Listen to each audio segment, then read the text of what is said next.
kí wa káàbọ̀ sí ẹ̀kọ́ bíbélì tí ọ̀sẹ̀ yìí láti Diocese wa Yewa Anglican Communion lábẹ́ ìdarí bàbá wa the Right Revd Dr. Michael Adébáyọ̀ Oluwarohunbi. Ẹ jẹ́ kí a gbàdúrà.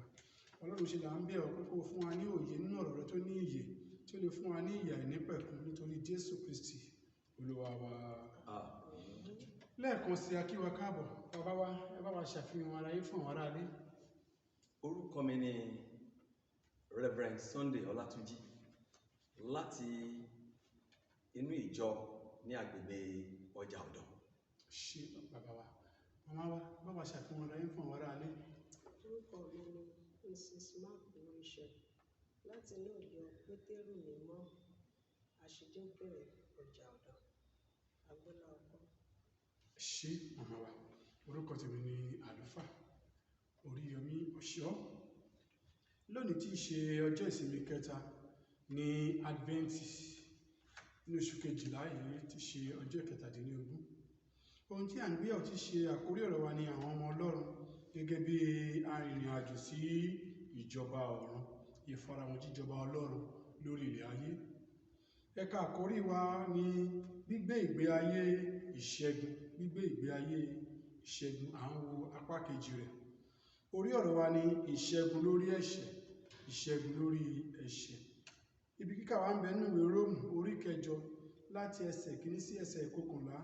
Ibi kíkà wa ìwé Róòmù orí 8 ẹsẹ̀ 1 sí ẹsẹ̀ 11. Bá wa kà bá wa. Ǹjẹ́ ẹbí kò sí nísinsìnyí fún àwọn tí ó wà nínú Kristi Jésù, àwọn tí kò rìn nípa ti ara bí kò ṣe nípa ti ẹ̀mí, nítorí òfin ẹ̀mí ìyè nínú Kristi Jésù ti sọ wá di òmìnira lọ́wọ́ òfin ẹ̀ṣẹ̀ àti ti ikú. Nítorí ohun tí òfin kò lè ṣe bí ó ti jẹ́ aláìlera nítorí ara, Ọlọ́run rán ọmọ òun tìkára rẹ̀ ní àwòrán ara ẹ̀ṣẹ̀ àti bí ẹbọ fún ẹ̀ṣẹ̀, ó sì dá ẹ̀ṣẹ̀ lẹ́bi nínú ara, kí a lè mú òdodo òfin ṣẹ nínú àwa tí kò rìn nípa ti ara bí kò ṣe nípa ti ẹ̀mí. Nítorí àwọn tí ó wà nípa ti ara máa ro ohun ti ara, ṣùgbọ́n àwọn tí ó wà nípa ti ẹ̀mí máa ro ohun ti ẹ̀mí. Nítorí èrò ara ikú ni, ṣùgbọ́n èrò ti ẹ̀mí ní ìyè àti àlàáfíà.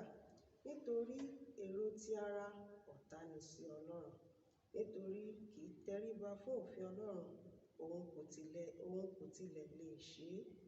Bẹ́ẹ̀ ni àwọn tí ó wà nínú ara kò lè wu Ọlọ́run.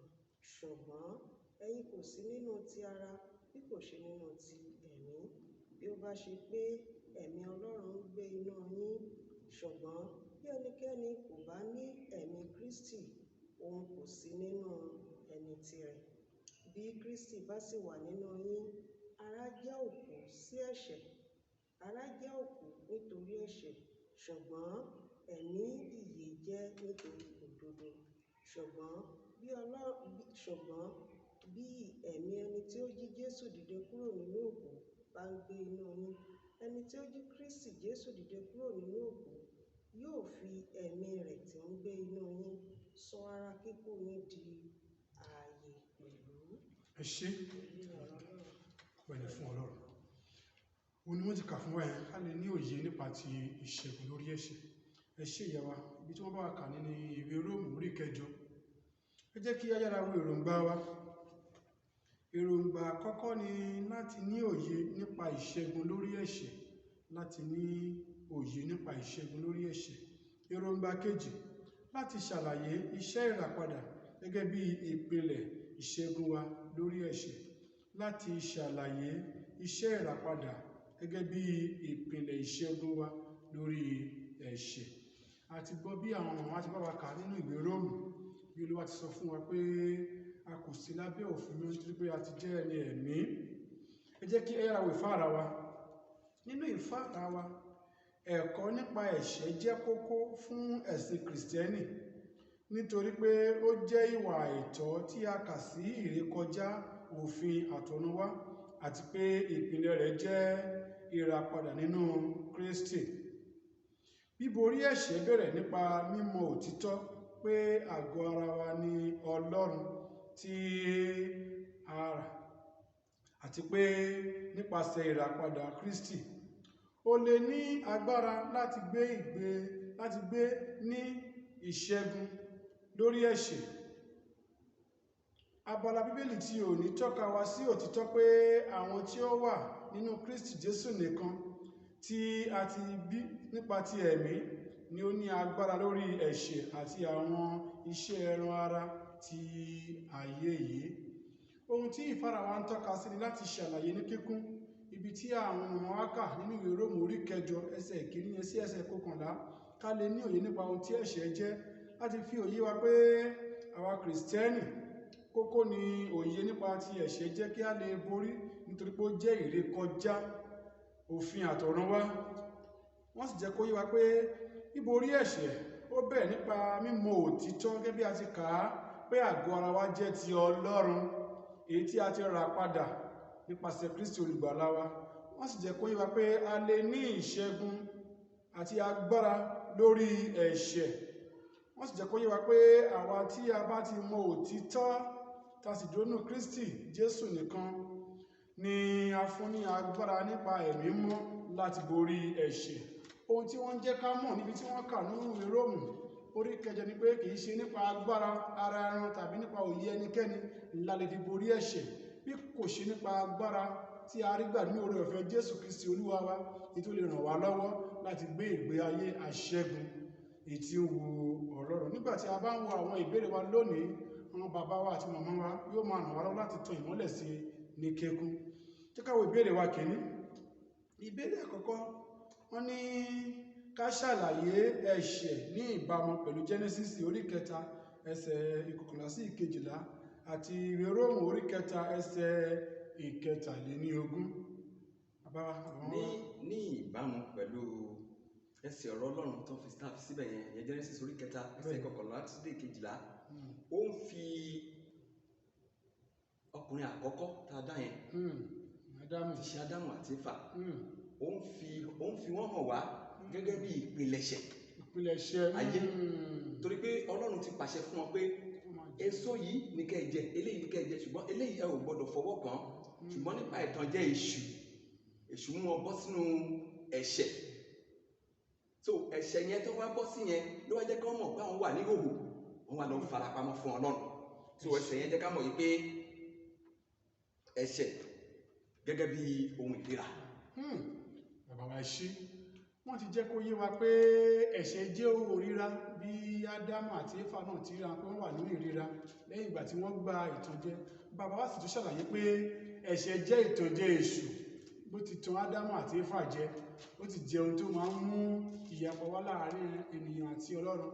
Wọ́n ti jẹ́ ká mọ̀ pé láti ọ̀dọ̀ Ádámù àti Éfà wá ní ìpìlẹ̀ ẹ̀ṣẹ̀ ti bẹ̀rẹ̀ nígbà tí wọ́n tako tàbí tí wọ́n lòdì sí àṣẹ Ọlọ́run. Bàbá wa ṣe fún òye ńlá yìí, Olúwa ní pàlàkàyé yín. Ǹjẹ́ kí wọ́n ti jẹ́ kẹ̀ṣẹ̀ wa pé ohun ìríra ni tí Ọlọ́run lòdì sí. Ìbéèrè kejì, wọ́n ní báwo ni a ṣe lè gba ìṣẹ́gun lórí ẹ̀ṣẹ̀?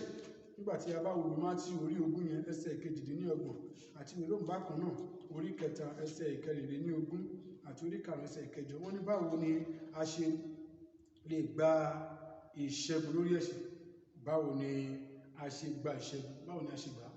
Àwọn akẹ́kọ̀ọ́ Kìrìsìtẹ́nì, báwo ni a ṣe gba ìṣẹ́gun lórí ẹ̀ṣẹ̀?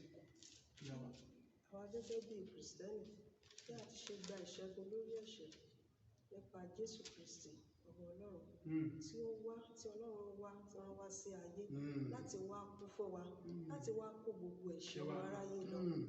Nípasẹ̀ Jésù Kristi òun láti gba ìṣẹ́gun lórí ẹ̀ṣẹ̀. Nípasẹ̀ rẹ̀ ẹnikẹ́ni tó bá ti fi ara rẹ̀ fún Jésù Kristi ọmọ náà tó ti jẹ́wọ́ Jésù Kristi lólúwa àtolùgbàlà, ó ní ìṣẹ́gun lórí ẹ̀ṣẹ̀, yóò sì máa rìn déédéé. Ẹ ṣé màmá wa, ẹ ṣé màmá wa. Wọ́n jẹ́ ká mọ̀ pé nípasẹ̀ Jésù Kristi nìkan ṣoṣo, ẹni tí Ọlọ́run rán wá fún wa láti kú fún wa, láti kó ẹ̀ṣẹ̀ wa lọ, ó sì fún wa ní agbára láti gbé ìgbé ayé aṣẹ́gun yẹn. Nípasẹ̀ rẹ̀ Jésù yẹn gangan náà la lè fi ṣẹ́gun lórí ẹ̀ṣẹ̀, pé kì í ṣe agbára ẹnikẹ́ni ṣùgbọ́n oore ọ̀fẹ́ nínú Kristi Jésù èyí tí a rán wá láti kú fún ẹ̀ṣẹ̀ wa. Ẹ ṣé màmá wa, Olúwa ràn yín lọ́wọ́ fún òye tẹ́ fi ràn wá lọ́wọ́ yìí. Ìbéèrè kẹta, wọ́n ní báwo ni a ṣe lè ṣí oore ọ̀fẹ́ ìgbàlà àti ìṣẹ́gun lórí ẹ̀ṣẹ̀ lò nínú ayé yìí? Béèrè lábàá wa. Wọ́n ní báwo ni a ṣe lè ṣí oore ọ̀fẹ́ ìgbàlà àti ìṣẹ́gun lò lórí ẹ̀ṣẹ̀? Báwo la ṣe lè ṣí lò lórí ẹ̀ṣẹ̀ nínú ayé ẹ̀ṣẹ̀ yìí ní ìbámu pẹ̀lú ìwé Róòmù orí 9 yẹn ẹsẹ̀ 5 sí 9 tí ẹ̀ka fún wa àti ìwé Jòhánù kìíní orí 1 ẹsẹ̀ 9 bàbá wa. Láti ní oore ọ̀fẹ́ ìgbàlà àti ìṣẹ́gun lórí ẹ̀ṣẹ̀, ohun àkọ́kọ́ tá a nílò ni pé a ò gbọ́dọ̀ jẹ́ ẹni tara mọ́. Gẹ́gẹ́ bí ìwé Róòmù orí 9 yẹn ẹsẹ̀ 5 àti 6 sọ fún wa, nítorí àwọn tí ó wà nípa ti ara wọn a máa ro ohun ti ara. Yẹn ni pé a ò gbọ́dọ̀ gbé ìgbé ara mọ́. Nígbà tá a bá sọ pé a ti di ọmọ Ọlọ́run ní kíkún, a ní láti fi ohun tara sílẹ̀, a ó yẹra fún ẹ̀ṣẹ̀ pátápátá.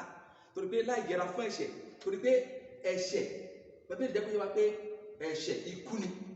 Wọ́n ní èrò wa gẹ́gẹ́ bí onígbàgbọ́ tá a bá wà nínú ẹ̀ṣẹ̀ ikú ni.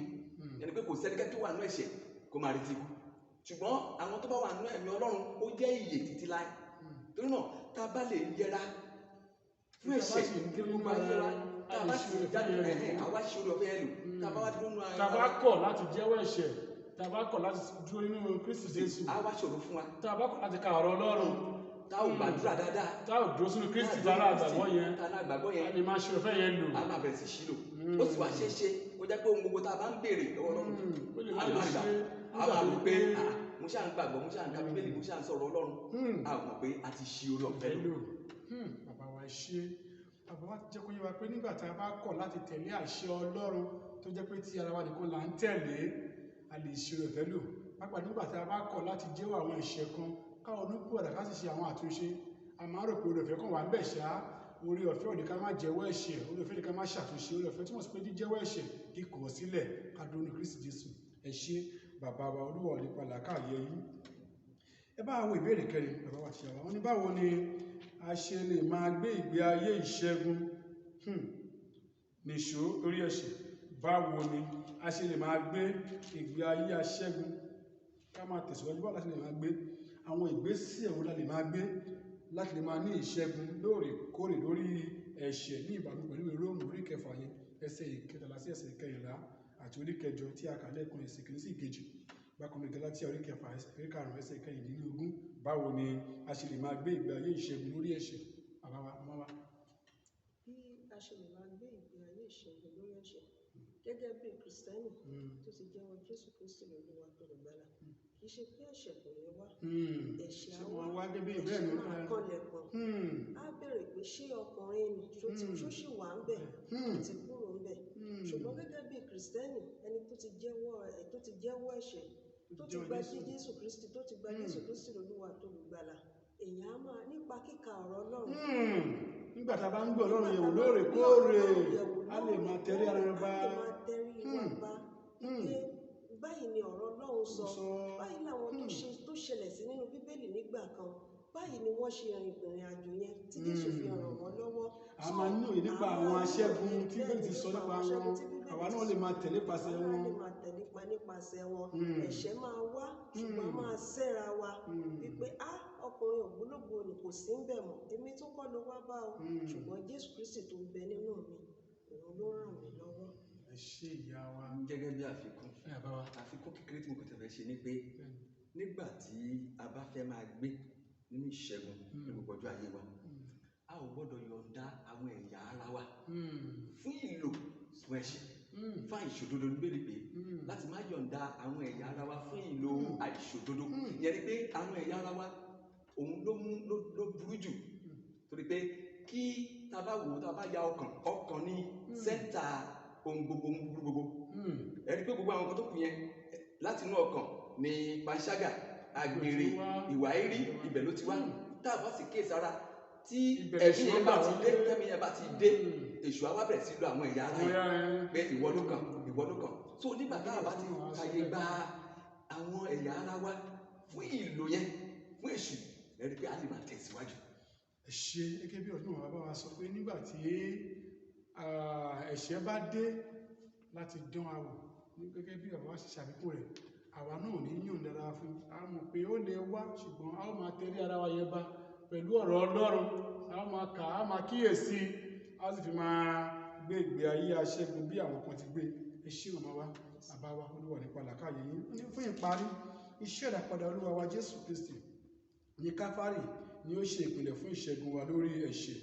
Gẹ́gẹ́ bí arìnrìn-àjò sí ìjọba Ọlọ́run, a gbọ́dọ̀ máa gbé ìgbé ayé ìfarajìn òdodo nígbà gbogbo. Nípasẹ̀ èyí tí àwọn iṣẹ́ ẹ̀ṣẹ̀ inú ayé kò ní ní ìtumọ̀ sí ìgbé ayé Kristẹni wa. Gẹ́gẹ́ bí ìdáhùn tí màmá sọ lẹ́ẹ̀kan. Fún ìrònú, Kristi ṣẹ́gun ẹ̀ṣẹ̀, àwọn ọmọlẹ́yìn rẹ̀ nìkan ni ó lè gbádùn ìṣẹ́gun lórí ẹ̀ṣẹ̀. Bí ọ̀rọ̀ tí bàbá wa sì sọ lẹ́ẹ̀kan. Ẹ ṣé. Fún àkọsílẹ̀ wa, jẹ́ kí a jọ wo ìwé Róòmù orí 6 ẹsẹ̀ 14 yẹn. Jẹ́ ká jọ kà ìwé Róòmù orí 6 ẹsẹ̀ 14.